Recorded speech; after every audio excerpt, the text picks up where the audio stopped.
and CD are two-digit numbers.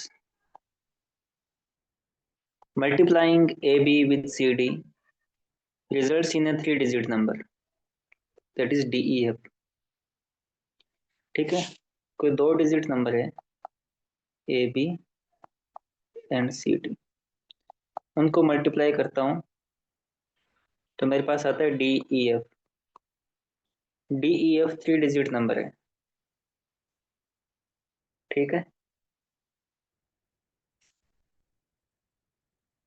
adding DEF to another three digit number GHI. ADF को GHI के साथ add करता हूं तो बनता है 975. ठीक है, इन दोनों को ऐड करता हूं तो 975 बनता है. Further ABCDEFGHI are distinct digits. तो इनकी वैल्यू कहां से कहां तक है? 0 से लेके 9 तक कोई भी वैल्यू हो सकती है ABCDEFGHI की. दो वैल्यू गिवन है, if E equals to 0 and F equals to 8. E और F की वैल्यू गिवन है, यानी कि ये दोनों वैल्यू गिवन है 0 एंड 8. ठीक, then what is the A plus B plus C? तो हमारे पास तीन वैल्यू गिवन है, सॉरी दो वैल्यू गिवन है 0 एंड 8, DE और F की. ठीक है, तो हम पहले इसको देखते हैं, नीचे वाले को, इस सम को देखते हैं. यहाँ पे 8 है, यहाँ पे I है और यहाँ 5 है. तो I की वैल्यू क्या हो सकती है? 7. 8 प्लस 7, तो मैं ऐसे लिख रहा हूँ 8 और 7 5 होगा. 1 कैरी होगा, 1 और 0 1. 1 प्लस H की वैल्यू 7 है, तो H की वैल्यू फिर 6 आएगी. 6 आएगी सर. H की वैल्यू 6 है. ठीक है, 17 तो हो नहीं पाएगा क्योंकि 1 प्लस 16 होगा तो H 16 नहीं हो सकता है, तो एक डिजिट है सिंगल. फिर पीछे बचता है हमारे DG, वो 9 है.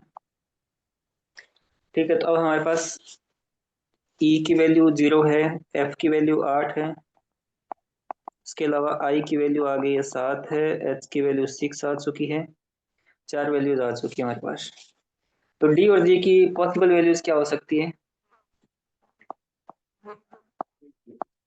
3 सम 6 9 हो है सकती है. ना, 3 6 हो सकती है या 6 3 हो सकती है, मतलब दो 3 6 या 6 3 दोनों हो सकती है. और उसके अलावा 4 5 4 4 5 हो 5 सकती है या 5 4 हो सकती है.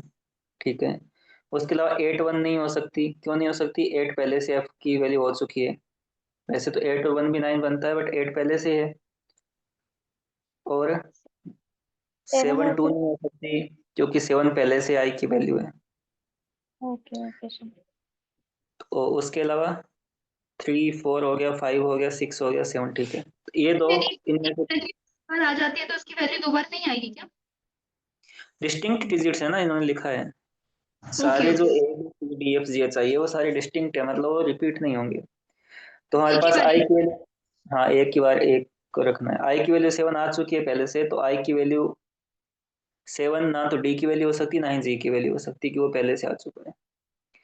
बट 3 और 6 भी नहीं हो सकता, ये जो बताया था आपने ये भी गलत है. क्यों?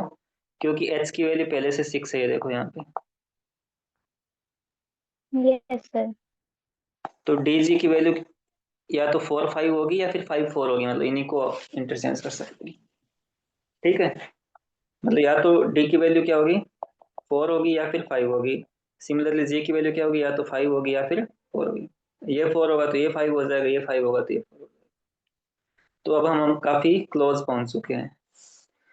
अब हमारे पास देखो यहाँ भी D है और यहाँ भी D है. ये 0, ये 8. टू डिजिट को मल्टीप्लाई करते हैं तो यहाँ तो कोई डिजिट नहीं होता. जैसे हम टू डिजिट्स के दो नंबर को मल्टीप्लाई करते हैं, ऐसे मान लो 22 34, तो 4 इंटू 2 8 होता है. यहाँ तो कोई डिजिट नंबर नहीं होता, सिंपली ऐसे ही होता है ना 8. मतलब Yes, इस sir. जगह तो कोई नंबर नहीं होता, तो हमें यहाँ पे 8 लाना है।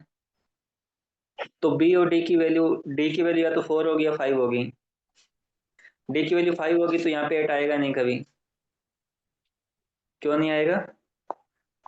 अगर 5 डी की 0 आ 5 जाएगा. मानता हूँ तो 5 को मैं किस नंबर से मल्टीप्लाई करूँ कि 8 आएगा? कभी नहीं होगा। 5 इंटू 1 5 है, 5 इंटू 2 10, 15 20, यानी 5 या 0 में से कोई एक आएगा, जबकि मुझे Yes. 8 चाहिए। तो इसका मतलब डी की वैल्यू क्या होगी? तो 4 4 होगी। डी की 4 होगी तो बी की वैल्यू कितनी होगी? 2 2. 2। 4 इंटू 2 8 होगा।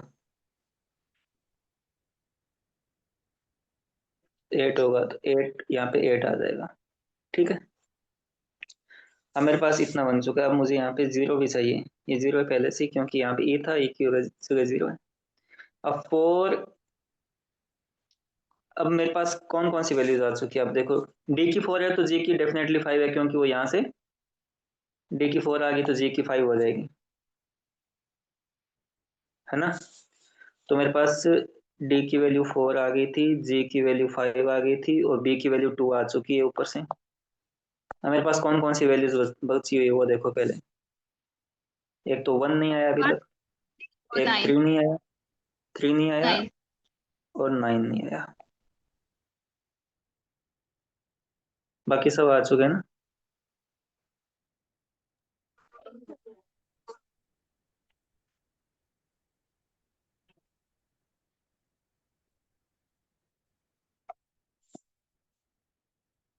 तो अब देखो, ये 4 है तो ए की वैल्यू या तो 1 होगी, या 3 होगी, या 9 होगी।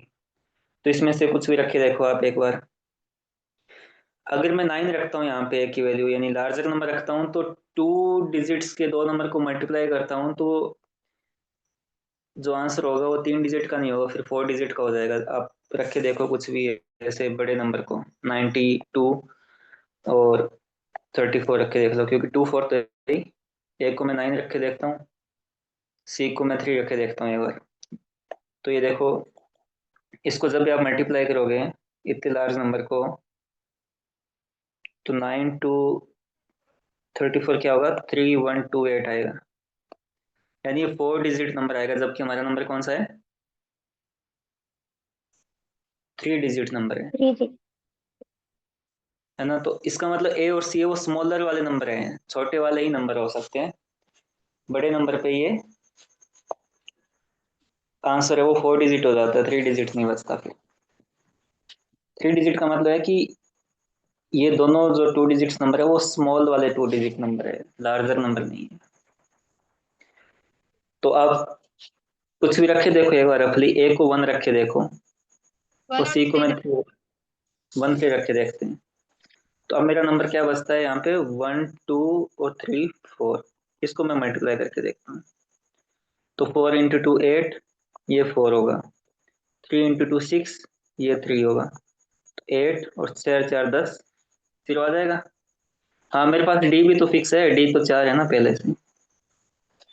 तो ये 4 4 तो 8 बन जाएगा, कि डी की वैल्यू हमने Yes. यहाँ से निकाल ली। तो इसका मतलब ए बी सी की क्या वैल्यू होगी? 1 2 6 3। तो बी प्लस सी का क्या इक्वल, क्या किसके इक्वल होगा? 1 प्लस 6 के इक्वल होगा। तो ये पजल्स है, मतलब ये मैथमेटिकल पजल बोल दो या न्यूमेरिकल पजल बोल दो, तो इसमें हमें बस कहीं कहीं कुछ कुछ हिंट मिलता है, उसका यूज करना है, बाकी सिंपल करना है। हिंट क्या आती है इस क्वेश्चन में? एक तो 2 डिजिट्स के दो नंबर्स को मल्टीप्लिकेशन करने के बाद में 3 डिजिट नंबर बनता है। इसका मतलब है कि वो नंबर स्मॉलर साइज वाले हैं।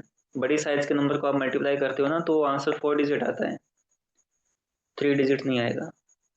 3 डिजिट आने के लिए वो नंबर छोटे होने चाहिए, जैसे ये 12 12 है या 34 है, सिंपल छोटे वाले होने चाहिए।